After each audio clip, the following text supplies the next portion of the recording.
Merci beaucoup.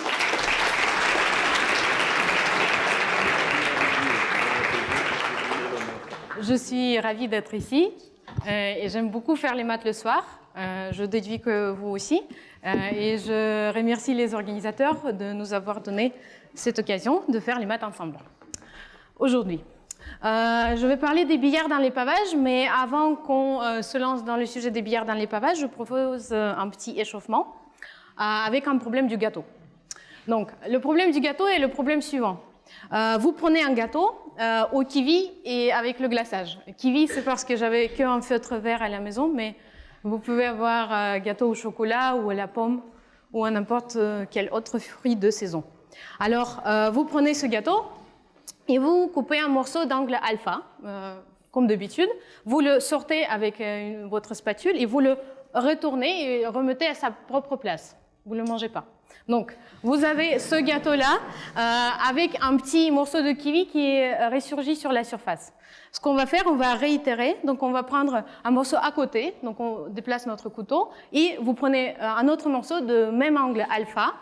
Vous la coupez, vous la montez, vous la retrouvez. Vous avez compris la suite. Vous allez itérer ce processus jusqu'au moment qui vous plaît. Mais ma question pour vous est la suivante. Pour quel angle alpha, donc entre 0 et 1, 0 étant je coupe rien et 1 en étant je coupe tout le gâteau et je retourne tout le gâteau, pour quel angle alpha, à un certain moment, après un nombre fini d'itérations de ce genre, tout le nappage ou le glaçage, en dépendance de recette, va ressurgir sur la surface. Donc le gâteau va retrouver sa forme initiale de dessus tout blanc. Donc voilà ma question. Je ne vous donne pas du tout le temps à réfléchir à cette question, mais ce qui m'intéresse, c'est votre première intuition. Quels sont les angles alpha pour lesquels on a cette histoire? Oui? Les fractions 1 sur n. OK. Ça, c'est une première possibilité. Est-ce qu'on peut un peu élargir cette bonne idée? Les rationnels. Donc, ça, c'est inclus dans les rationnels. Les nombres rationnels. Est-ce qu'il y a d'autres idées? Encore une autre idée? Oui? Tout nombre réel, intéressant. Je pense qu'on a assez de candidats pour un essai de vote démocratique. Je vais effacer 1 sur n, j'espère que vous n'allez pas être fâchés parce que c'est inclus ici. Voilà, deuxième tour. Alors, on a deux candidats. On a un candidat A qui sont tous les nombres rationnels. Donc, pour chaque alpha rationnel, à un certain moment, le glaçage revient. Et le deuxième candidat, pourquoi pas, tout nombre réel. Donc, pour tout nombre alpha, le glaçage revient. Alors, je propose de faire un vote. Choisissez votre partie. Partie A, nombre réel. Partie B, partie A, nombre rationnel. Partie B, nombre réel. Alors, qui vote pour les nombres réels? Levez vos mains. Il y a un de deux choix, donc si vous votez pas pour ça, vous votez pour un deuxième. OK.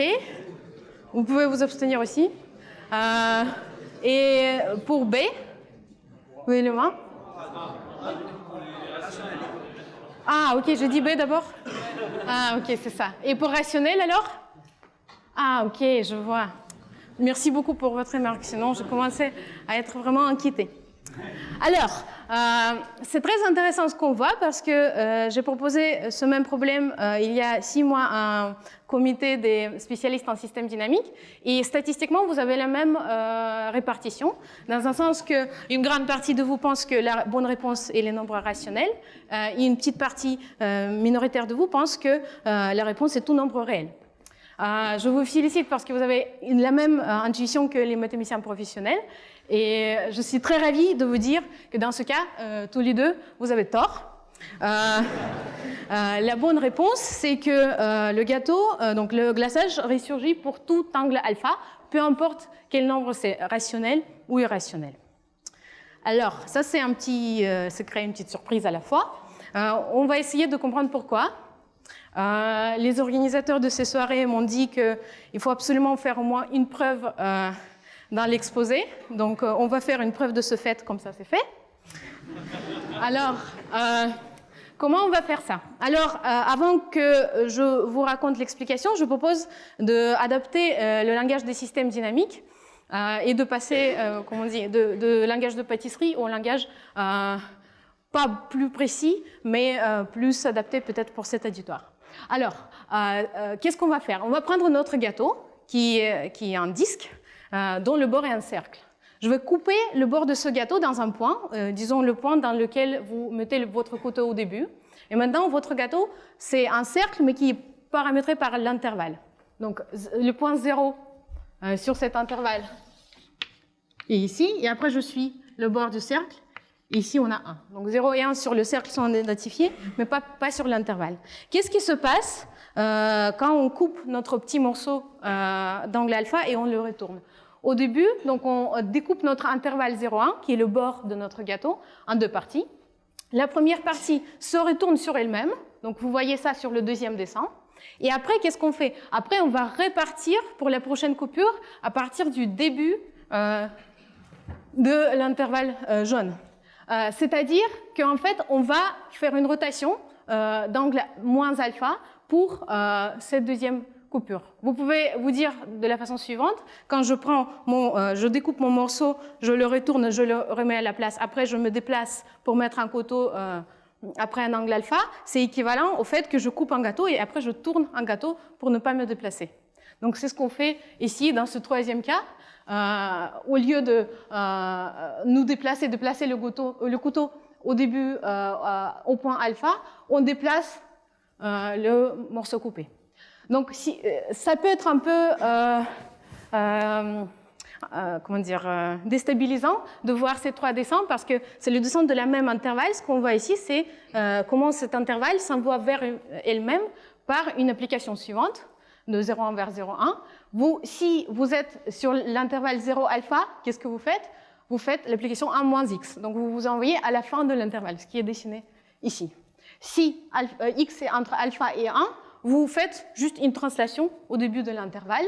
Donc f de x égale x moins alpha. Ce que je prétends, et vous pouvez le voir, c'est que étudier et essayer de comprendre le système du découpage de notre gâteau avec tout ce processus de retournement, c'est exactement étudier la dynamique de cette application. Ça veut dire quoi, la dynamique de cette application? Ça veut dire regarder pour chaque point individuellement comment ce point va se déplacer par la première itération de cette application, deuxième itération, etc. Regardez ces orbites. X, f de x, f de f de x, f de f de f de x, etc. Donc cette application, c'est un exemple d'un système dynamique. Vous avez un espace sur lequel vous avez des règles, comment les points vont bouger, et vous essayez de comprendre s'il y a des orbites périodiques, comment elles se comportent, etc. Théorème, f est complètement périodique. Il existe un nombre k naturel tel que f dans le degré k de x égale à x pour n'importe quel point x. Quand j'écris le degré ici, ce n'est pas un degré algébrique, je ne vais pas prendre 1 moins x et mettre le degré k, je vais itérer, je vais prendre un degré dynamique, je vais prendre f de x, etc. Donc je prétends que ce système est complètement périodique. Ça veut dire exactement que votre gâteau, à un certain moment, va retrouver sa forme initiale. Avec le glaçage ou nappage au-dessus, et même si vous écrivez quelque chose par-dessus votre gâteau, soirée mathématique de Lyon, après tous ces processus, à un certain moment, vous allez retrouver la même inscription. Alors, comment on prouve ça? Je vais prouver ce théorème pour alpha plus grand que 1,5. Donc, vous vous souvenez, pour le gâteau, ça veut dire quoi? Vous avez très faim, vous coupez plus que la moitié du gâteau. Bon, vous avez très faim, de toute façon, vous ne le mangez pas, vous faites des systèmes dynamiques. Alors, quelle est la preuve du théorème pour alpha égale pour alpha plus grand que 1,5, rationnel ou irrationnel? Donc, le morceau que vous découpez est tellement grand qu'il va couvrir la moitié du gâteau. Donc, ça veut dire que l'intervalle entre 0 et alpha s'intersecte avec son image par notre application.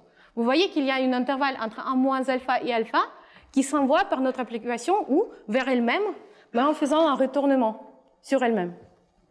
Donc, vous pouvez voir que si on fait 2 itérations, cet intervalle revient exactement sur elle-même. Donc, vous avez tout un intervalle des points périodiques. Ici, si vous n'êtes pas encore habitué à ces dessins-là, vous pouvez voir le graphe de notre application F.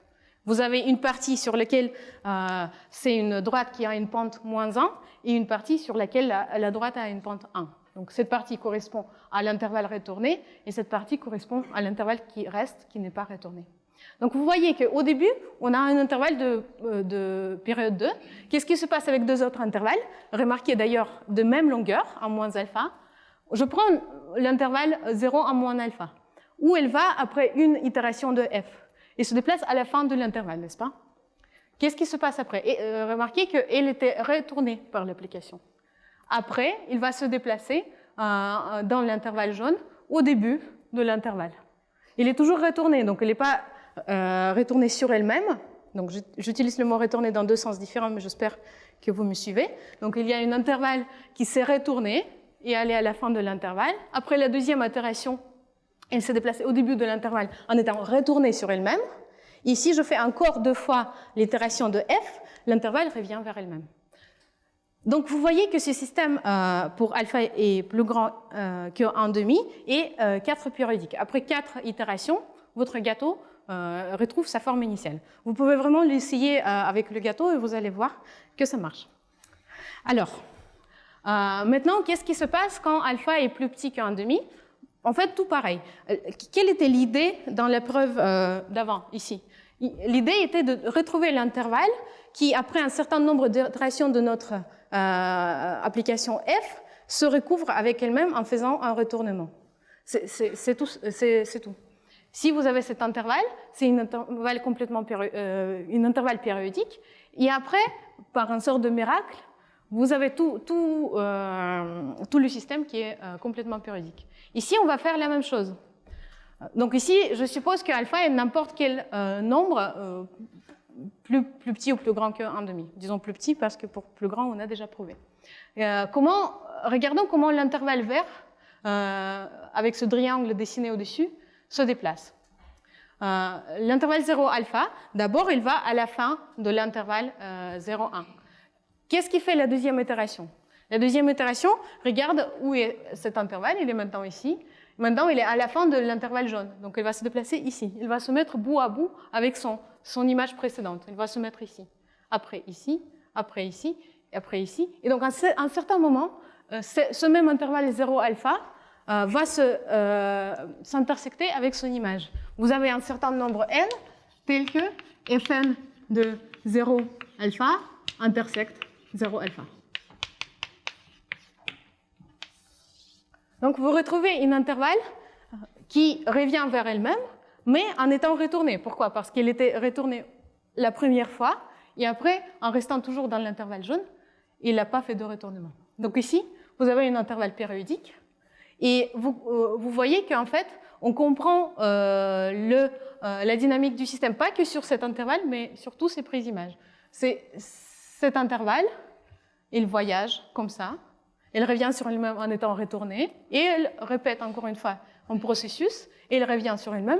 Donc l'application f, dans un certain degré, c'est juste identité sur cet intervalle. Sur mon dessin ici, ce degré, c'est quoi? C'est 1, 2, 3, 4, 5, 6, 7, 8, 9, 10. Donc si je fais 10 itérations pour n'importe quel point sur cet intervalle, il revient exactement vers lui-même. Qu'est-ce qui se passe pour autre point? Il nous reste quelle place? Il nous reste ce petit intervalle 0t. Qu'est-ce qu'il fait? Au début, il va à toute fin de l'intervalle 0,1. Après, il se déplace ici, en replissant exactement l'espace entre les deux images de l'intervalle bleu, ici, ici, ici, après ici, en se retrouvant vers à elle-même, aussi en faisant un retournement. Donc cet intervalle, il aura besoin d'un peu plus de temps, peut-être 12 itérations. Donc vous pouvez voir que le système F, peu importe quel alpha, est périodique. Le plus petit alpha est le plus de temps il faudra attendre, mais ça sera un temps fini. Donc voilà, le système du gâteau. Moi, je trouve que c'est assez contre-intuitif. Essayons de comprendre pourquoi c'est contre-intuitif. On a fait une preuve, mais on ne comprend toujours pas pourquoi, dans un sens. En fait, notre intuition nous dit le gâteau va retrouver son glaçage que pour les nombres rationnels. D'où on a cette intuition? Peut-être on l'a de la rotation. Dans un sens que si vous prenez un autre Un autre système beaucoup plus simple, vous prenez un gâteau, vous coupez un morceau de l'angle alpha, après vous coupez un autre, sans retourner, un autre, etc. Vous allez en fait déchiqueter votre gâteau en morceaux de la taille infiniment petite, parce que les orbites de la rotation irrationnelle sont denses, dans un sens que pour chaque point sur le cercle, il y aura la coupure du gâteau aussi proche que vous voulez à ce point. Donc, la rotation irrationnelle, en fait, sur notre intervalle, elle se représente par l'échange de deux intervalles sans retournement. C'est ça la rotation. Vous voyez que si on regarde l'échange de deux intervalles sur 0,1 et on pousse cet intervalle d'angle moins alpha sur le cercle, vous allez retrouver exactement ça. Donc, on change une juste toute petite chose. Au lieu de juste échanger deux intervalles, on prend un petit intervalle et on change son orientation. On le place en changeant l'orientation et ça va tout changer. Et alors, pourquoi il n'y a pas cette densité des points sur le cercle comme on les avait pour le cas de la rotation irrationnelle? L'explication est très simple, dans un sens que, imaginez, vous avez votre partie du gâteau, déjà avec une partie de glaçage ici, et une partie de kiwi ici. Quand vous la retournez, vous prenez votre spatule et vous la retournez. Qu'est-ce qui va se passer? Le kiwi va définir le glaçage va définir kiwi, mais pas dans le même ordre.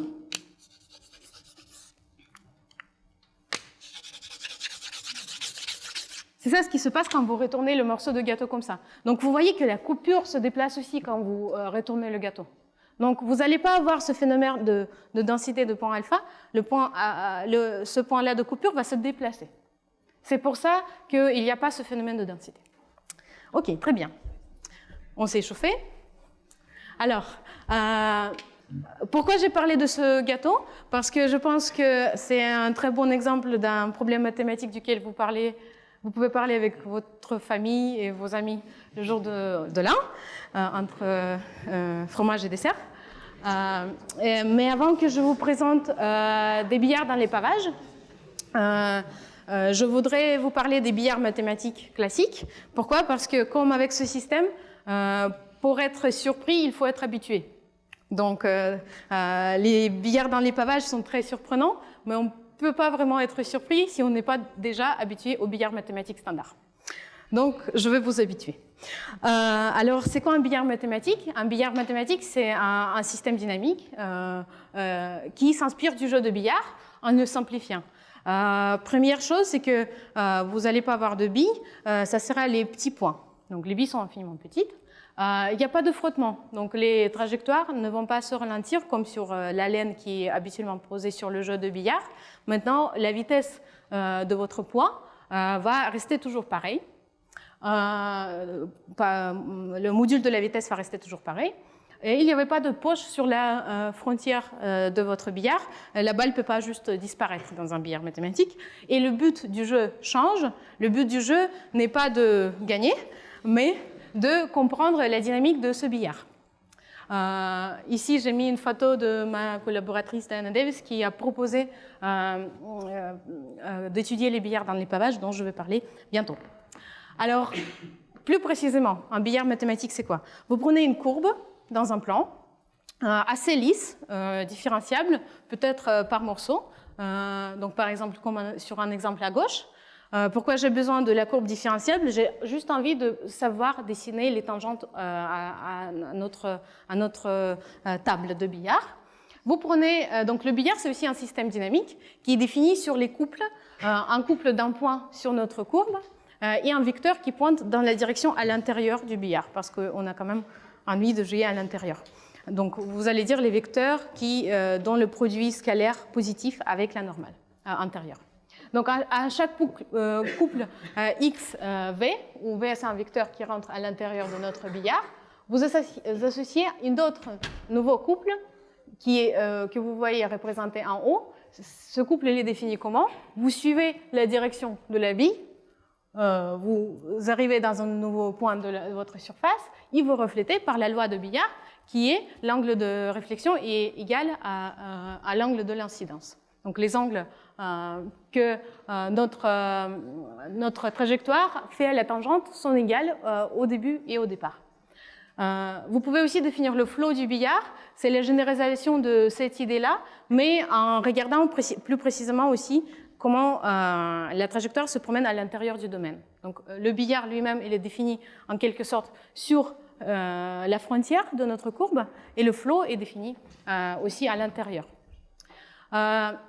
Une petite remarque, si une trajectoire arrive dans un point où la frontière n'est pas différenciable, on dit qu'elle s'arrête. On ne la regarde pas. Donc je vous ai un peu menti en disant qu'il n'y a pas de poche. Il y a des poches, c'est des points, les singularités de notre courbe. Sur le dessin à gauche, il y en a 3. Quelles questions on peut se poser sur ces billards mathématiques? Donc il y a ces points qui continuent leur mouvement infiniment. Les questions, c'est est-ce que les orbites périodiques existent? Est-ce qu'on peut lancer une bille de telle façon qu'elle revient exactement à la même position avec le même vecteur de vitesse? Est-ce que les orbites denses existent? Est-ce qu'on peut lancer une bille de telle sorte que si on la met avant de la peinture noire, qu'elle va colorier toute la table en noir? Et comment se comporte une orbite prise au hasard? Si je choisis une orbite au hasard, comment il va se comporter? Est-ce qu'il va avoir un comportement clair? Je vous donne ici quelques exemples des différents billards mathématiques. Vous vous demandez peut-être à quoi ça sert les billards mathématiques, mais en fait, les billards mathématiques étaient nés de la physique. En fait, ils naissent comme les modélisations et les simplifications des systèmes physiques. Par exemple, le mouvement de gaz, souvent les interactions des corps, etc. Et donc ici, vous pouvez voir les différents billards dans les différentes tables, dans un pentagone, dans un stade de Bunimowicz, dans une forme L, dans une ellipse. Et vous voyez que le comportement du billard dépend beaucoup de la forme. Donc je vais vite passer sur ce slide, mais déjà sur chaque dessin sur ce slide, on pourrait écrire plus qu'un article mathématique. Mais comme j'ai envie de parler des billards dans les pavages, je vais passer ce slide. Alors, le seul exemple d'un billard mathématique standard que j'ai envie de vous donner, c'est un billard dans un carré. C'est un exemple très simple sur lequel on peut voir certains comportements et s'habituer un peu au billard mathématique. Donc, qu'est-ce qu'on voit sur le carré? Si vous jouez sur un carré ou sur un rectangle, comme d'habitude, vous pouvez voir qu'il y a les trajectoires périodiques très simples. Par exemple, la trajectoire de période 2, horizontale ou verticale, la trajectoire de période 4, la trajectoire de période 6, et la trajectoire qui n'a pas de période, une trajectoire dense. Donc cette trajectoire, elle ne passe pas par tous les points du carré, ce n'est pas une courbe de piano. Ce que je veux dire par ce dessin, c'est que cette trajectoire est dense à l'intérieur du carré. Ça veut dire qu'elle approche chaque point au mieux que vous voulez. Si je suis un point à l'intérieur du carré, je choisis un petit voisinage epsilon, je peux m'assurer qu'une trajectoire de ce type va passer dans ce voisinage. On a envie de comprendre à quelle régularité arrivent les trajectoires périodiques et les trajectoires denses. L'idée de l'étude de billard dans un carré est l'idée de dépliage. C'est une grande idée de Katok-Zimlikov, une des premières idées pour traiter un billard. Qu'est-ce qu'on fait?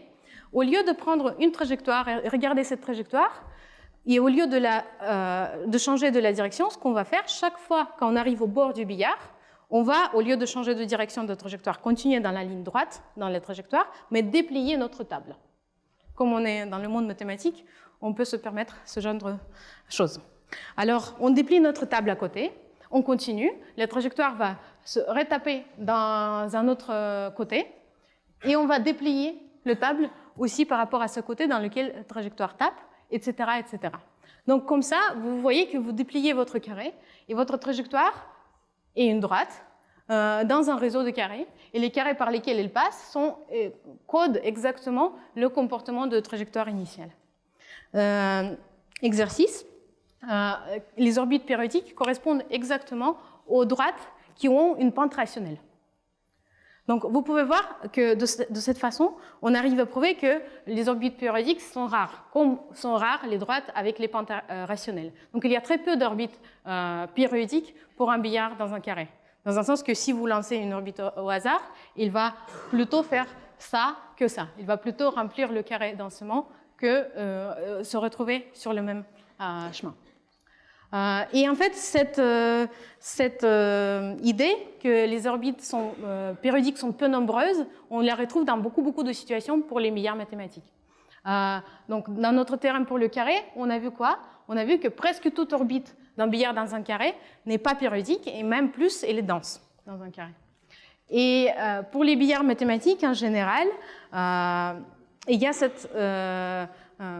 j'ai pas envie de dire théorème, mais il y a ce constat que les mesures des orbites périodiques sont nulles, en tout cas dans les cas où on peut les calculer. Vous voyez pourquoi je bafouille en disant ça, parce qu'en fait c'est une conjecture d'Evry, dans un sens qu'on ne sait toujours pas dire si dans un billard avec une frontière lisse, la mesure des orbites périodiques est nulle. Dans un sens que ce que dit conjecture d'Evry, c'est que peu importe quel billard vous prenez, la probabilité avec laquelle vous allez retrouver une orbite périodique est nulle. Cette conjecture, Ivry l'a formulée à un séminaire en Ukraine, à Kharkov, et la première fois quand il l'a formulée, les gens au séminaire lui ont dit « dans une semaine on prouve ça, c'est évident, la mesure des orbites périodiques c'est nul, il n'y en a presque pas, comme dans un carré. Dans une semaine ils n'ont pas prouvé, dans 2 semaines ils n'ont pas prouvé, et vous voyez que ça fait pas mal de semaines qu'on n'a toujours pas prouvé cette conjecture. Un autre problème simple, ouvert par rapport aux orbites périodiques, qui est lié au fait que, quand je dis que parfois les orbites périodiques sont très difficilement trouvables, on prend une forme presque la plus simple qu'on peut imaginer, même un triangle, et on se pose une question, est-ce que vous pouvez me trouver une orbite périodique dans ce triangle, une orbite périodique du billard? Si le triangle est aigu, en fait il y a une orbite qui n'est pas très difficile à construire, qui se base sur les bases des hauteurs. Mais si le triangle n'est pas aigu, mais obtus, c'est une question simple, ouverte. Donc vous voyez que déjà, comprendre les orbites périodiques dans ces billards, c'est compliqué. Et ce qu'on tire de ça, c'est que les orbites périodiques sont peu nombreuses, en général, dans les billards mathématiques. Maintenant, j'ai envie de vous parler des billards dans les pavages. Pourquoi ils sont surprenants? Parce que les orbites périodiques dans ces billards viennent en famille ouverte. Donc c'est exactement ce que le billard standard mathématique n'aurait pas pu gérer, dans un sens qu'il y a trop d'orbites périodiques, la conjecture d'Evry va être fausse. Alors comment on va définir ces billards? Vous savez que j'aime beaucoup le cinéma. Jean Cocteau disait que le cinéma, c'est l'écriture moderne dont l'encre est la lumière. On connaît moins bien la citation de Jean Cocteau sur les billards dans les pavages. Il disait la même chose. Donc en fait, les billards dans les pavages, c'est un outil, c'est quelque chose qui produit des très belles images qui sont liées au mouvement de la lumière dans les pavages. Alors, qu'est-ce que c'est? Qu'est-ce que c'est les billards dans les pavages? Alors, je vous dis. Les billards dans les pavages, pour les définir, on a besoin d'un pavage. On a vu déjà une droite de lumière qui traverse un pavage en carré. Maintenant, ce qu'on a envie de faire, c'est que la droite, elle ne passe pas sans se rendre compte du pavage, mais qu'elle prend en compte le pavage. Donc, chaque fois quand elle va passer le bord d'une des tuiles de pavage, il va se réfracter, il va changer de direction. L'inspiration de cette idée, c'est la loi de Snell-Descartes, que vous pouvez voir en action quand vous mettez une paille dans le verre d'eau. Vous voyez que les rayons de lumière vont se réfracter. Et il y a une loi qui lie les angles des rayons de lumière qui sont liés aux constantes de l'air et de l'eau dans ce cas-là, et en général aux constantes qui sont liées aux matériaux homogènes qui sont placés dans nos tuiles. Donc ce qu'on va faire maintenant, on va prendre notre pavage, par exemple un pavage en carré, et on va choisir les constantes de réfraction pour chaque tuile de pavage. On va imaginer que par exemple chaque carré, donc imaginez comme si c'est un tableau d'échecs, donc chaque carré noir va avoir une constante de réfraction, chaque carré blanc a une autre constante de réfraction, et on a envie de voir ce qui se passe avec les rayons de lumière dans ce pavage. Donc à partir de maintenant, je vais vous parler d'un coefficient de réfraction qui paraît vraiment bizarre, et qui est -1. Ça veut dire que si vous traversez une tuile, un bord d'une tuile vers un bord de l'autre tuile. Le rayon de lumière qui arrive de cette façon-là répare de cette façon-là. Ça veut dire que l'angle, cet angle est égal à cet angle-là, l'angle d'incidence est égal à l'angle de réflexion, mais dans un autre sens, pas dans le sens habituel quand on continue dans une ligne droite. Est-ce que ces matériaux existent déjà? Est-ce que les matériaux avec l'indice négatif de réfraction existent? Oui, il existe. Et en ce moment, il y a beaucoup de travaux des physiciens sur ces matériaux. De ce que je connais, en n'étant pas spécialiste, j'ai l'impression que les meilleurs matériaux construits sont les matériaux avec le coefficient égal à moins 0,7. Donc, c'est loin de moins 1, mais on peut se permettre de considérer ce système mathématique, surtout qu'en 2015, il y avait 2 physiciens qui ont osé rêver de ce système, et alors pourquoi pas les mathématiciens. Alors, vous voyez, ça c'est les images tirées de cet article de Mascarenhas et Flügel. Ils prennent le pavage en triangles équilatéraux, et ici en rouge, vous voyez les trajectoires de notre billard. La bille traverse un petit triangle vert, par exemple ici. Chaque fois, elle arrive à un côté. Et ici, elle va refléter dans le triangle jaune de telle sorte que les angles sont égaux de la façon que j'ai dit là-bas à gauche pour vous. Et ça continue. Vous voyez que comme ce pavage a beaucoup de symétrie, en fait, toute orbite va se refermer après 6 coups. En fait, toutes les orbites sont périodiques. Pas c'est dur de trouver une orbite périodique. C'est dur de trouver une orbite pas périodique, parce qu'il n'y en a pas. Toutes les orbites sont périodiques. Si vous regardez un pavage en carré, par exemple, qu'est-ce qui se passe? Vous avez une trajectoire de période 4, une famille de trajectoires de période 4, et une famille de trajectoires qui s'échappent à l'infini en faisant une sorte de montagne comme ça. Il y a une autre famille analogue horizontale. Donc, pour le pavage en carré, vous voyez que nos billards avec le coefficient de réfraction égal à moins 1 ont aussi des familles ouvertes de trajectoires de période 4 et aussi des trajectoires qui ne sont pas périodiques, qui ne sont pas fermées, mais qui ont quand même une périodicité de translation. Donc vous voyez qu'il y a beaucoup de... Ça, c'est un autre pavage aussi assez symétrique. Et donc pour ces pavages, la conjecture d'Evry pour les billards standards est fausse, dans un sens qu'il y a vraiment beaucoup d'orbites périodiques. On se dit, est-ce que c'est vraiment les propriétés des billards dans les pavages? Pour tout billard dans un pavage avec un coefficient égal à moins 1, c'est toujours vrai. Non, c'est pas vrai, parce que si vous regardez un pavage fait des hexagones et triangles équilatéraux de cette façon régulière, vous voyez ici, cette chose en noir, ce tourbillon noir, c'est en fait une trajectoire qui, vous voyez bien, passe beaucoup plus qu'une fois par les triangles et hexagones qu'elle intersecte. Et en fait, le plus longtemps vous la regardez, le plus elle va remplir ce plan. En fait, elle va remplir un ensemble dense dans ce plan, sauf les centres des triangles équilatéraux ici. Donc vraiment, cette trajectoire va remplir presque tout le plan. Ce n'est pas du tout le comportement qu'on a vu avant. Les trajectoires périodiques, dans ce cas-là, sont très peu nombreuses. Donc, les pavages qu'on a vus avant, qui ont une propriété de stabilité des orbites périodiques, qui ne satisfont pas la conjecture d'Evry, ce n'est pas tous les billards dans les pavages. Alors, c'est quoi ces pavages? Et est-ce que... Donc, essayons de revenir à notre pavage avec les triangles équilatéraux. Dans ce pavage, vous vous rappelez, toutes les trajectoires du billard avec le coefficient de réfraction moins 1 ont période 6. Est-ce que si je change un tout petit peu ce pavage, est-ce que si je casse un tout petit peu les symétries de ce pavage, cette propriété des orbites fermées va être gardée? Qu'est-ce que je fais? Je prends un pavage en triangle équilatéraux et je le tire avec une application linéaire et j'obtiens le pavage suivant. Donc chaque triangle est contourné par 3 triangles et forme les parallélogrammes avec ses voisins. Tous triangles sont congruents.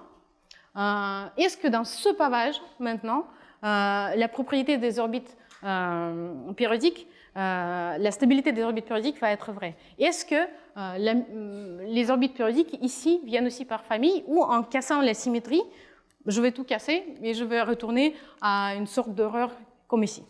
Alors quel est donc notre but? C'est de comprendre ce système. Donc je récapitule. Maintenant, on regarde ce système précisément. On regarde le pavage par le seul triangle. Je le colore en deux couleurs parce que vous l'avez en deux orientations.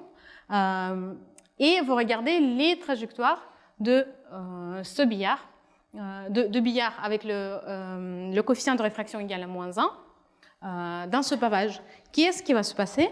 Quelle dynamique ce pavage va avoir? Ce billard va avoir? Quelles sont les trajectoires périodiques? Qu'est-ce qui se passe avec une trajectoire prise au hasard, etc. Si on regarde sur l'ordinateur, on fait des simulations, voilà ce qu'on trouve. On voit des orbites périodiques. On en voit sur l'ordinateur. Ça veut dire qu'on peut soupçonner que ces orbites sont stables. Parce que si vous avez pris une trajectoire au hasard par l'ordinateur et elle est périodique, ça veut dire que ce n'est pas vraiment un hasard. Et un autre cas qu'on trouve aussi de la façon stable, c'est les trajectoires qui échappent à l'infini linéairement. Ça veut dire que ces trajectoires, elles restent dans une sorte de bande et vont à l'infini tranquillement en restant à une distance bornée d'une certaine droite. Ces trajectoires, elles sont de deux types. On peut les séparer en deux types, périodiques et non périodiques. Quand je dis périodique, je veux dire que cette trajectoire, elle est quand même très spéciale, elle a une symétrie de translation. Dans un sens que si je prends cette trajectoire et je la bouge un peu en haut, elle se répète elle-même. C'est vraiment, si vous l'avez imprimée en deux papiers transparents, vous avez bougé, c'est la même trajectoire. Cette trajectoire non périodique, elle n'a pas cette propriété. Il n'y a aucune période qui lui correspond. Alors, c'est ça ce qu'on voit sur l'ordinateur. Alors, peut-être, est-ce qu'on peut expliquer ce fait que, de nouveau, on a des trajectoires périodiques? C'est quoi l'explication? Maintenant, on ne peut plus utiliser les symétries qu'on les utilisait pour les triangles équilatéraux. Il faut trouver un argument.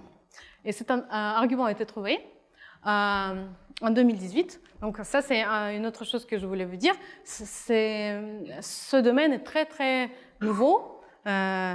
Très petit, mais il grandit très vite et il va être content s'il y aura d'autres personnes qui vont être intéressées à lui. Alors, qu'est-ce qu'on peut prouver? On peut prouver que toute trajectoire passe au plus une fois par chaque triangle dans le pavage. Donc la trajectoire, et donc le deuxième point, si la trajectoire est bornée et habite dans une partie bornée de notre plan, alors elle est fermée. Donc il n'y a pas de phénomène spiralant qu'on a vu par exemple pour les pavages tri-hexagonal avec les triangles et hexagones. Donc chaque trajectoire bornée est fermée. Donc c'est vraiment une propriété très très surprenante si on a un peu travaillé avec les billards classiques. Alors comment on prouve ce genre de résultat? L'idée c'est de plier. Vous avez vu, les billards dans les pavages, c'est un peu contradictoire. Habituellement, il faut faire les choses à l'inverse de ce qu'on a fait habituellement. Donc, au lieu de déplier le billard, on va plier. Par exemple, vous prenez votre triangle dans un pavage et deux triangles à côté, ou même un pour l'instant. Qu'est-ce qu'on va faire? On va plier le triangle bleu sur le triangle rose le long du côté qu'ils ont en commun. Qu'est-ce qui va se passer? Je vais peut-être dessiner ici. Donc ça, c'est notre triangle rose, disons. Et vous avez votre triangle... Attendez, je vais le changer un tout petit peu pour qu'il soit plus adapté. Donc ça, c'est un triangle, ça, c'est un autre. On va plier ce triangle sur ce triangle-là, le long du côté qui leur est commun.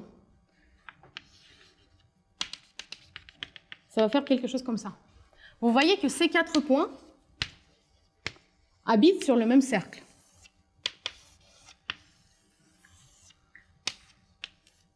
Un petit exercice de géométrie plane. Peut-être vous vous rappelez, si cet angle est 90 degrés, le côté dont les triangles partagent, c'est un diamètre de notre cercle. Donc, quand je plie le long d'un côté, ces deux triangles l'un sur l'autre, je me retrouve sur le même cercle. Et c'est vrai, remarquez, pour tous les triangles dans le pavage.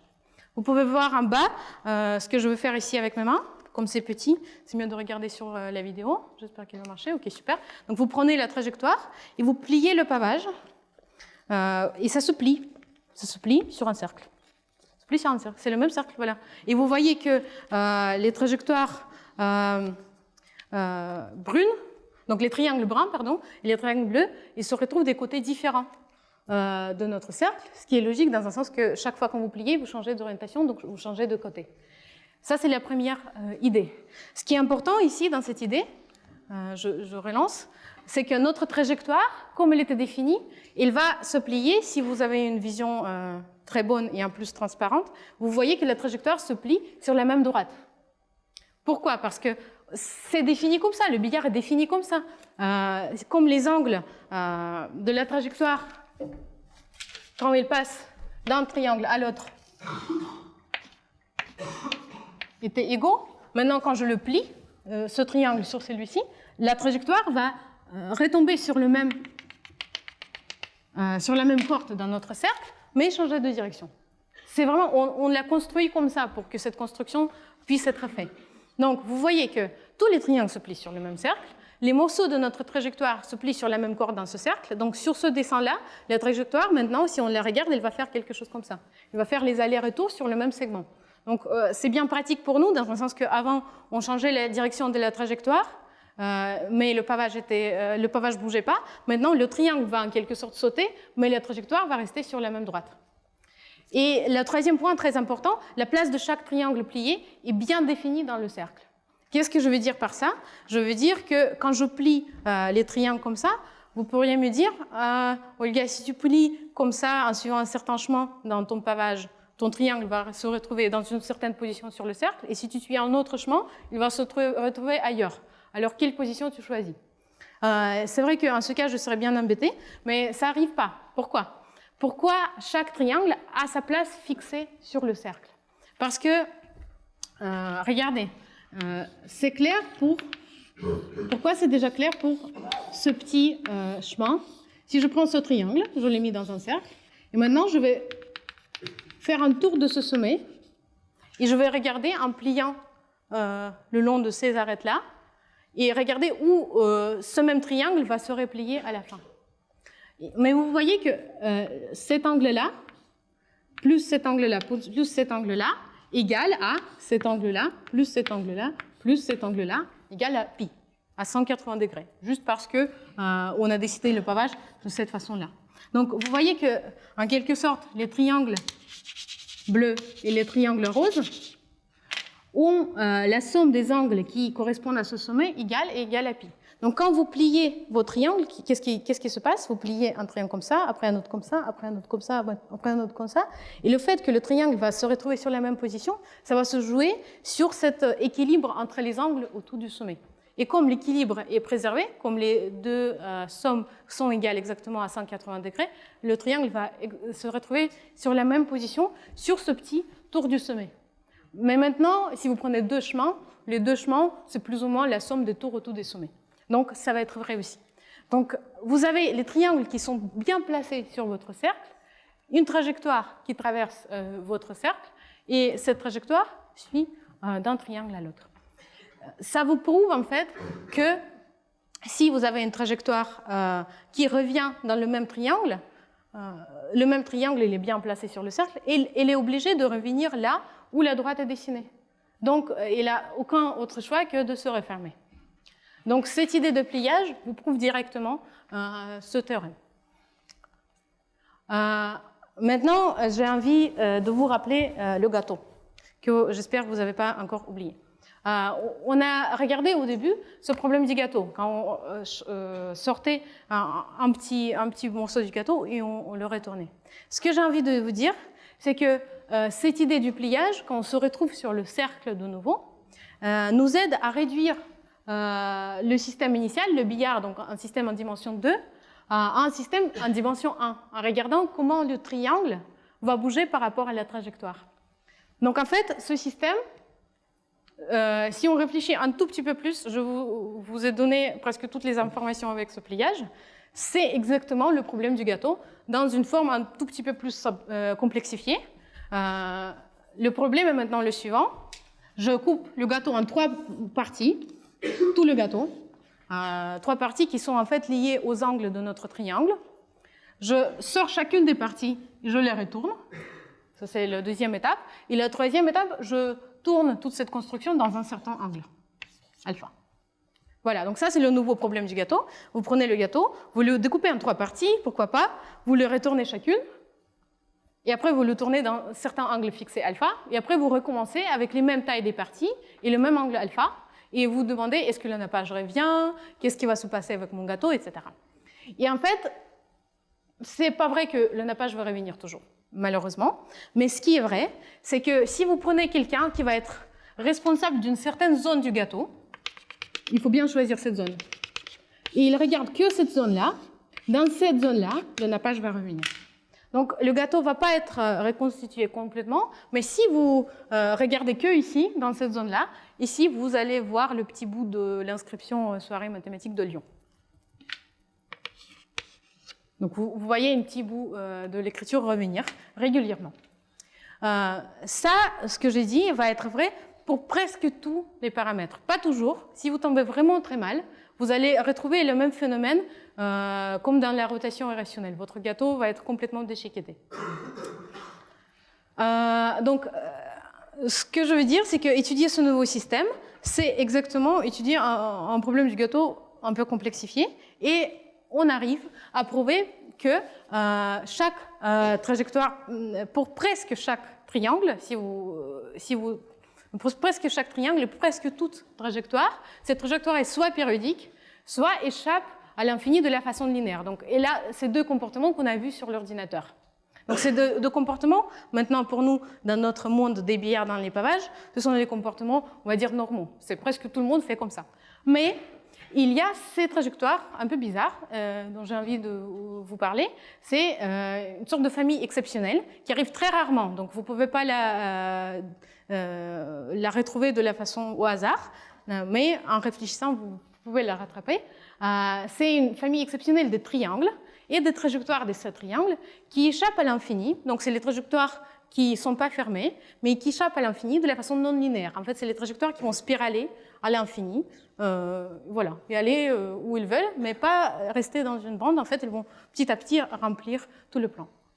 Ça, c'est les deux exemples de ces trajectoires exceptionnelles. On ne les comprend pas très très bien, mais on comprend certaines choses.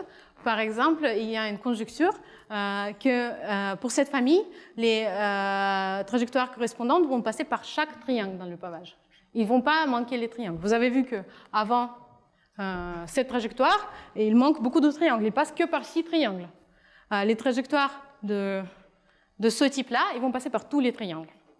Une petite remarque à faire ici, c'est qu'en fait, ces trajectoires sont singulières, dans un sens qu'elles passent par les sommets. Les trajectoires, ils rentrent dans les sommets, ils ressortent des sommets. En fait, il y a un phénomène comme ça. Et je triche parce que je vous ai dit que j'aime pas passer par les sommets, mais en fait, ici, j'ai envie de passer par les sommets et de dire que ça, c'est la seule trajectoire qui sort d'un sommet de cette façon-là. Et avec ces 6 brins, il va remplir tout le plan. Donc ça, c'est une conjecture dans laquelle je crois fortement. Et il y a une autre conjecture dans laquelle je crois encore plus fortement et qui m'énerve depuis un an. Donc je vous dis, si vous avez des idées, chaque trajectoire fermée d'un billard, dans un pavage triangulaire périodique, traverse tous les triangles qui intersectent le domaine qu'il borde. Bon, je m'explique. En gros, si vous prenez une trajectoire, et vous regardez quels sont les sommets des triangles et les arêtes des triangles qui sont à l'intérieur de cette trajectoire. Par exemple, pour cette trajectoire-là, ils sont dessinés ici en vert. La trajectoire, elle est un peu compliquée, elle fait ça, elle contourne comme ça. Vous pouvez voir que ce sommet, il est à l'intérieur, ce sommet aussi, cette arête ici, comme ça. Et je dessine quelque chose en vert ici, c'est un arbre. Ça veut dire qu'il n'y a pas de triangle à l'intérieur de notre trajectoire. La trajectoire ne peut pas prendre un triangle du pavage et faire comme ça, le contenir dedans. Et en quelque sorte, elle fait cette promenade dans le plan de la façon minimale. J'arrive pas à prouver ça. Voilà. Voilà, ça fait pas mal de temps. À Moscou, il y a 3 semaines, à un certain moment, je pensais que j'ai prouvé. Et le jour d'après, j'ai trouvé une faute et je suis tombée malade. Et c'était un très mauvais jour. Voilà. Ce que je veux dire, c'est que l'étude des billards dans les pavages commence tout juste. Ça, c'est une bibliographie de ce que je connais complète sur le sujet. Il y a L'article numéro 1, c'est l'article des physiciens dont je vous ai mentionné, qui juste montre le sujet. L'article 2, le formule de la façon mathématique. L'article numéro 3 parle de ce pavage trihexagonal avec ce torrent. L'article numéro 4, c'est un article sur les billards dans les pavages carrés, mais avec les coefficients de réfraction qui ne sont pas égaux à -1, donc avec les coefficients de réfraction qui changent. L'article 5 parle des billards dans les pavages triangulaires, dont on a discuté, et l'article 6 aussi, et des pavages quadrilatéraux. C'est tout. Il y a beaucoup de pavages, on est d'accord. Vous pouvez prendre n'importe quel pavage. Vous pouvez prendre le tableau de Matisse et regarder le billard dedans. Vous pouvez prendre n'importe quel pavage que vous voulez, le pavage périodique, le pavage apériodique, le pavage de Penrose, etc. Et essayer d'étudier le comportement de ces billards. Voilà, si vous voulez en discuter plus, on peut le faire. Maintenant, j'ai envie de finir cet exposé avec un film que j'ai fait en octobre. Donc, c'est un film qui parle du problème de gâteau que je vous ai introduit au début. Je vais raconter l'histoire de ce film. C'était un film qui était fait lors de compétitions, lors d'un festival du cinéma documentaire à Paris. Le but, c'était de faire un film dans 48 heures, donc dans 2 jours. Et l'idée, c'est que les scientifiques rencontraient les réalisateurs, les réalisatrices, et on faisait un film ensemble dans 48 heures. L'idée étant que les scientifiques arrivent à expliquer leur sujet à leurs réalisateurs correspondants. Ma réalisatrice Coralie et moi, on a discuté sur le problème du gâteau. On n'a pas complètement réussi de se comprendre. Et donc, le film, je trouve, parle d'autre chose que du problème de gâteau, mais comme vous le comprenez, ça va vous donner une information en plus. Voilà, donc je voulais vous montrer le film et ça sert à la fin de mon exposé. J'espère qu'il va marcher.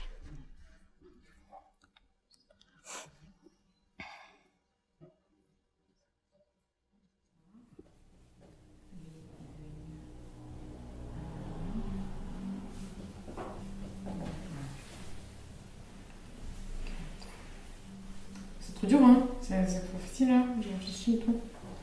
Ouais, je me dis, est-ce que j'avais à faire comme ça? Mais ça, c'est une question aussi, comment on filme. Est-ce qu'on filme? Ça, il faut décider en disant, en fait, est-ce que quand je tourne le gâteau, j'ai envie de tourner plus que la moitié?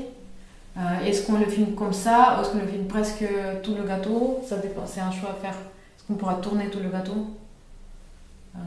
C'est peut-être plus simple. C'est plus simple de faire un truc comme ça. Vous en foutez complètement, hein? Je fais ça, peut-être. Voici un gâteau. C'est un gâteau mathématique. Chaque gâteau, surtout mathématique, est fait pour être partagé. Ce gâteau, on va le partager en parties exactement égales. On ne va pas avoir des disputes sur qui va avoir un morceau plus petit, qui va avoir un morceau plus grand. Tous les morceaux vont avoir la même taille, la taille alpha, d'angle alpha. Je mets mon couteau au milieu du gâteau et je coupe en suivant la ligne du gâteau, le rayon du gâteau. Et après, je me déplace en faisant un angle alpha tout précis et je prépare pour la deuxième coupure. Cette recette, on va la réitérer parce qu'un système dynamique, on aime bien réitérer. On ne s'arrête pas pour distribuer le gâteau. Ce qui nous intéresse, c'est juste savoir et regarder et comprendre ce mouvement éternel de la coupure du gâteau. Je travaille dans un domaine qui s'appelle les systèmes dynamiques. C'est un domaine de mathématiques. Et je travaille sur les échanges d'intervalles avec les retournements. Mais je pense que ça sera peut-être plus simple d'expliquer avec un gâteau. Alors pour notre gâteau, si alpha est rationnel, ça veut dire que mon couteau, à un certain moment, va revenir vers sa position initiale quand je coupe. Ça veut dire que par exemple, quand on coupe le gâteau en 2 parties ou en 3 parties, le couteau retourne sur les mêmes coupures. Mais la plupart du temps, l'angle alpha n'est pas rationnel, mais irrationnel. Irrationnel, ça veut dire que le couteau ne va jamais retomber sur ses pattes.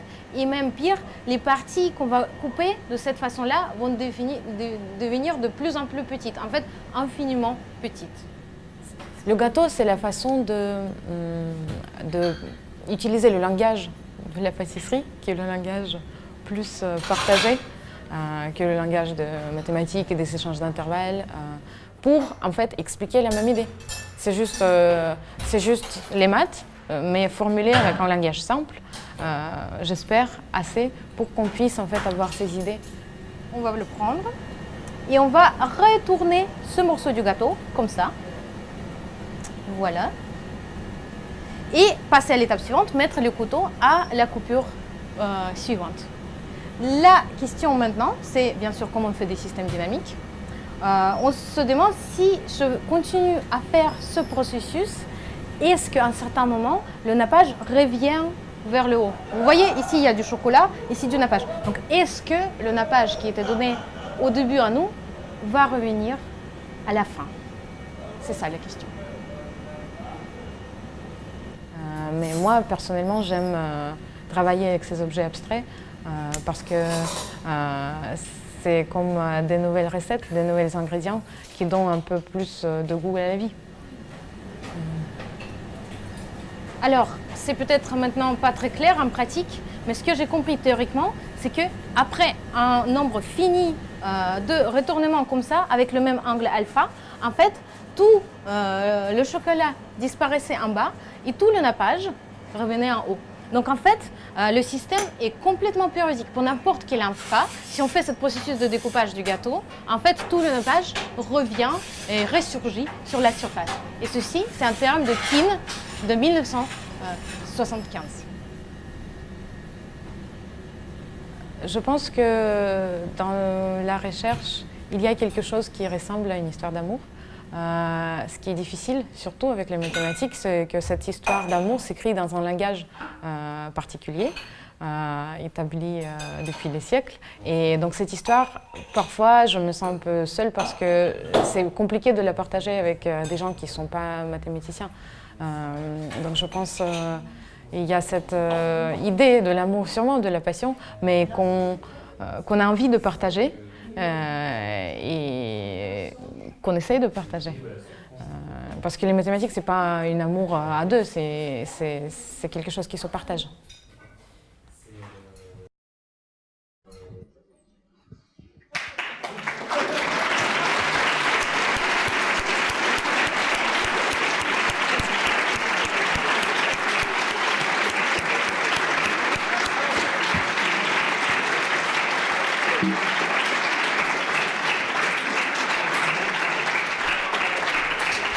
Voilà.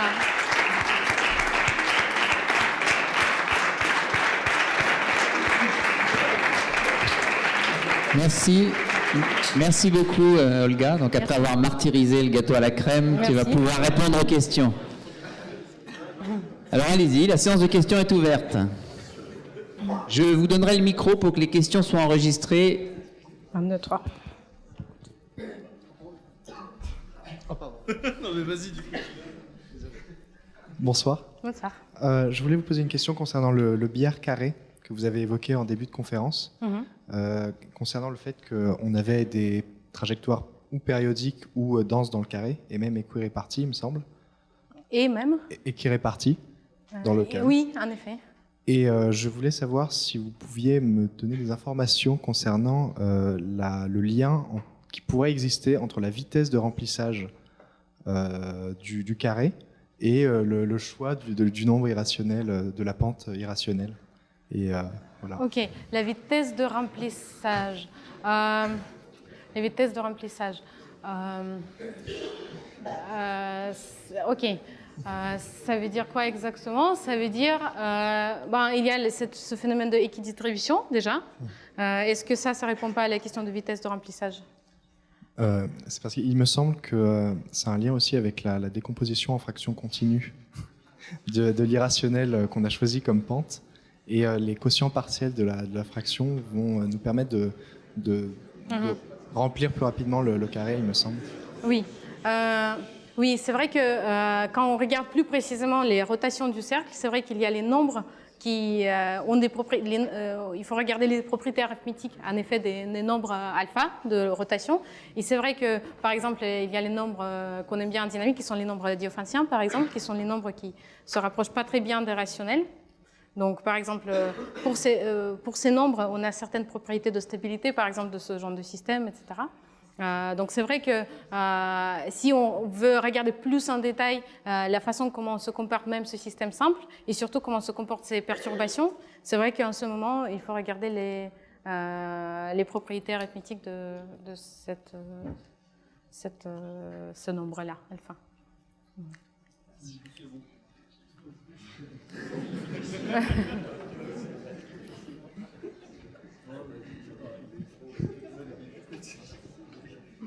Alors bonsoir. Alors, moi j'ai deux questions. On m'entend bien? Okay. Oui, peut-être un peu. Plus près? Okay. Alors dans le pavage du carré tout à l'heure, le billard classique, Mm-hmm. dans les directions des différents points du pavage, on avait des orbites périodiques. Et je voulais savoir si dans les billards de pavage triangulaires, ces directions-là sont particulières. Dans quelle direction on a une orbite périodique ou pas, c'est ça? Pour les pavages Non, je ne sais pas si ce sera des orbites périodiques, mais la direction des différents points qui sont... Pour les billards dans les pavages. Voilà. Oui, donc c'est vrai que pour le billard dans un carré, si la pente est rationnelle, peu importe dans quel point on commence, on va toujours avoir une trajectoire périodique de même période. Donc ça, c'est vrai que c'est partout pareil. Pour les billards dans les pavages, ça dépend quel pavage on prend. Comme on a vu, si vous prenez le pavage avec les carrés, par exemple, ce qui compte là-bas, dans le pavage avec que les carrés et le coefficient de réflexion égale -1, ce qui compte là-bas, en fait, c'est que c'est juste la question, est-ce que la trajectoire, quand il sort du carré, elle connecte les deux côtés qui sont à un côté de l'autre, les deux côtés voisins, ou les deux côtés opposés. Si je pars d'un côté sud et j'arrive au côté ouest, après, la trajectoire sera fermée après 4 coups. Si du côté sud, j'arrive au côté nord, la trajectoire va continuer infiniment. Donc, dans le cas des pavages en carré, ce qui compte, c'est vraiment le début de la trajectoire. Comme ça, elle va être refermée. Comme ça, elle va pas être refermée. Pour le cas des pavages triangulaires dont j'ai parlé, si on fixe un point, si j'ai bien compris la question, si on fixe un point, dans quelle direction je veux voir une trajectoire périodique ou pas? C'est ça la question? De la droite. De points du pavage, est-ce que je verrai des choses particulières? Ok. Si on fixe une direction, une certaine direction, ok, j'en ai pas vraiment parlé, mais je peux dire un petit mot. Si on prend ce pliage sur le cercle de tout notre plan, fixer une direction, ici, en fait, on peut fixer toute la famille qui vient avec cette direction. Donc en fait, si on prend une direction d'un pavage, je pense que j'avais une image à un certain moment. Elle était où? Ici. Oui, donc en fait, si vous prenez une direction de notre triangle, en fait, il habite dans une famille de directions parallèles. Donc en fait, quand vous étudiez une orbite du triangle, de pavage dans ce billard, en fait, vous feuilletez tout le feuilletage, ce qu'on appelle en mathématiques. En gros, à chaque triangle, on le découpe en familles parallèles. Donc, chaque trajectoire périodique, chaque trajectoire, il vient avec tous ses copains de trajectoire, en fait, toute une famille sur le plan. Donc, si vous avez une trajectoire périodique, la première remarque, que si vous la déplacez un peu de la façon parallèle, elle va rester périodique, les trajectoires périodiques sont stables, même si vous allez changer de la direction. Et après, peut-être à un certain moment, les trajectoires vont faire quelque chose d'autre. En fait, qu'est-ce qu'ils vont faire d'autre? Ils vont commencer à être échappés de la façon linéaire. Donc il y a une partie qui va être périodique, une partie qui va s'échapper de la façon linéaire. À quel moment ça commence pour des paramètres fixés? C'est pas une question facile et ça revient à la question précédente. Dans un sens, il faut étudier plus en détail quels sont les angles de vos triangles et quelles sont les directions de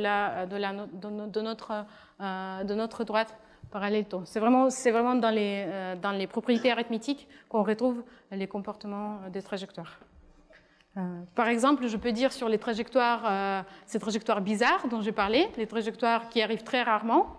Par exemple, un des exemples de ce genre de trajectoire, vous prenez une droite qui passe exactement par le centre centre circonscrit d'un triangle très particulier avec les angles pi sur 2 fois 1 moins x, pi sur 2, 1 moins x carré, et pi sur 2, 1 moins x cube, où x c'est un nombre tel que x plus x carré plus x cube égale à 1. Si vous prenez un triangle avec ces angles-là, et vous lancez une trajectoire qui passe par son centre du cercle circonscrit, cette trajectoire va avoir un comportement qui échappe à l'infini. Donc, vous voyez bien qu'il y a quelque chose qui est lié vraiment aux propriétés arithmétiques, et c'est lié aussi, pour le cas des trajectoires périodiques, il y a aussi cette propriété.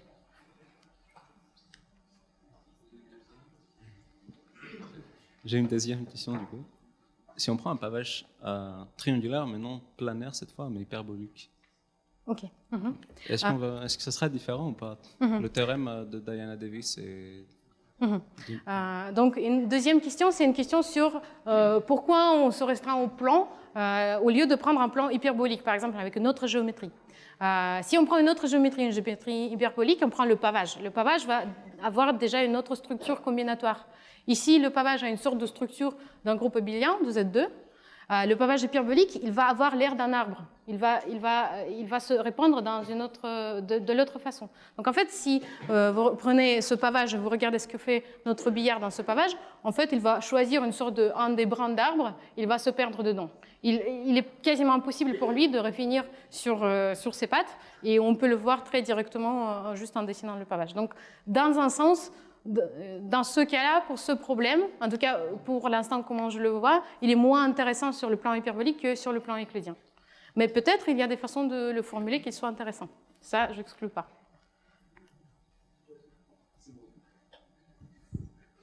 D'autres questions? Vous avez fait des déformations des réseaux triangulaires. Est-ce que vous avez fait des déformations du réseau carré? Déformation du réseau carré. Très bonne question. Parallélogrammes. OK. Donc, déformation du réseau carré. Oui, je vais montrer une image. Si je la retrouve. Alors.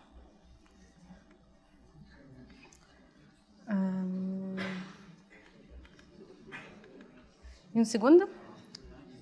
C'était pas prévu, donc je regarde où je l'ai. Bon, je vais peut-être pas retrouver rapidement, mais je veux trouver les images. On va cacher Hercule Poirot. Alors, la réponse. Les déformations de réseau carré. Si je déforme un carré de telle façon qu'il se déforme dans un autre quadrilatère, mais qui reste inscrit dans un cercle, je peux faire toute ma machine. Parce que si j'ai un carré qui est inscrit, j'ai un quadrilatère qui est inscrit dans le cercle, cette idée de pliage de mon pavage va rester vraie. Toutes les trajectoires bornées vont être fermées. Et même plus fort, en fait, vous pouvez le faire avec n'importe quel pavage qui a cette propriété qui s'appelle locally foldable, que dans chaque sommet, vous retrouvez un nombre pair de polygones avec les angles qui sont bien équilibrés. Donc si je prends les pavages avec les quadrilatères inscrits dans les cercles, je peux avoir le même genre de résultat. En fait, presque toutes les orbites sont soit linéairement échappantes, soit fermées. Ça, on peut prouver. Les orbites bizarres passent toujours par les centres des cercles circonscrits. Ça, on peut aussi prouver. C'est en gros, c'est la génération de ce théorème avec mon collaborateur Pascal Hubert, mais dans un cas pour n égale plus 1. Par contre, si on prend par exemple le réseau avec les parallélogrammes, moi, sincèrement, je n'ai jamais fait. J'imagine qu'en ce cas, il y aura plutôt les propriétés d'ergodicité qui sont les propriétés qui ressemblent à ces torrents sur le sur le pavage tri-hexagonal. J'ai jamais fait ça. C'est très facile à faire. Il faut juste dessiner un pavage en parallélogramme, lancer une bille de billard et regarder ce qu'il fait. Et pour autres quadrilatères, j'ai aussi pas fait. Ça, c'est une très bonne question.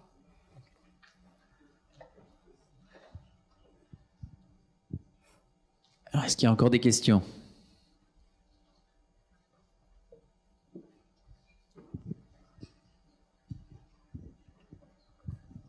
Je voulais demander, au début, quand vous avez défini un billard, vous avez dit que c'était une courbe fermée.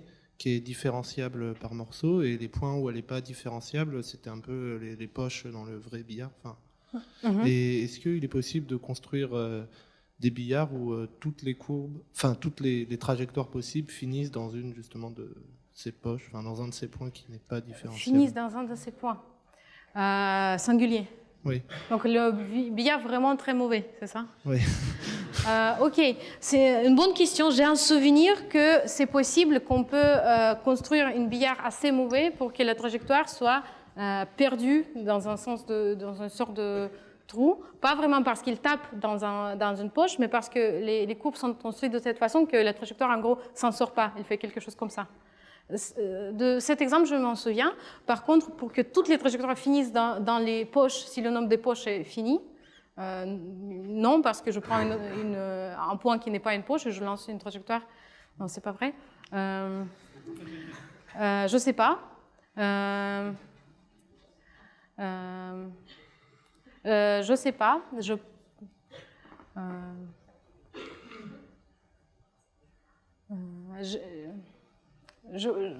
Je sais pas. Je pense que peut-être si on prend vraiment localement, si on prend quelque chose de pas fermé, on peut avoir ce phénomène de perdition de la trajectoire. Peut-être on peut le faire pour une courbe fermée, mais je ne peux pas vous dire. On peut en discuter. Ok, bon, peut-être une dernière question, s'il y en a encore une. Bon, sinon on va remercier à nouveau très chaleureusement Olga.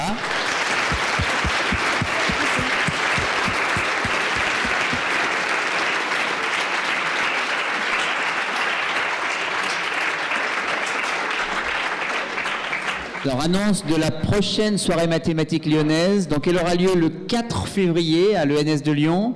Et donc, ce sera François Lé, donc de l'Université de Lyon 1, qui parlera d'une enquête historique sur le squelette des surfaces cubiques. Donc, rendez-vous le 4 février à l'ENS de Lyon. Vous retrouvez aussi les vidéos des conférences sur le site YouTube de la MMI. Et puis, pour l'heure, on se retrouve dehors autour d'un buffet.